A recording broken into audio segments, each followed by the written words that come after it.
Hola, soc en Pep Sala. Hola, soy en Jordi Lepé. ¿Y tú quién eres? Y yo soy Elena. Muy bien, Elena, ¿a ti qué te pasa? Pues yo tengo una enfermedad genética que se llama inmunodeficiencia común variable. ¿Cómo? Inmunodeficiencia común variable. Es una inmunodeficiencia primaria que no se cura a día de hoy, pero hay un tratamiento que paliamos los síntomas y hace que estemos menos grave. Y hay mucha gente que tiene...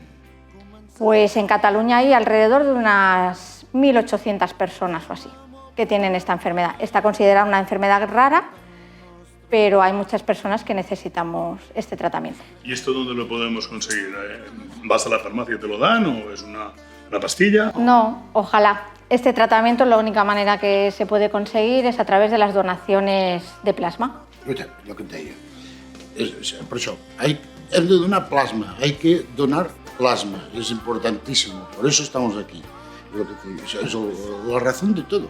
Sabíeu que hi ha quasi 2.000 persones a Catalunya que necessiten exclusivament que donem plasma? Només arribem a un 40% ara, vull dir que se necessita plasma. No ho facis pel Pep, ni ho facis per l'Helena, ni ho facis per mi. Fes-ho per tu, dona plasma.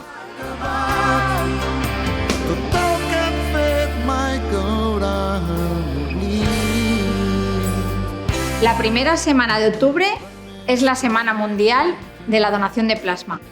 Dona plasma. Tú formas parte de nuestra salud. Dona plasma.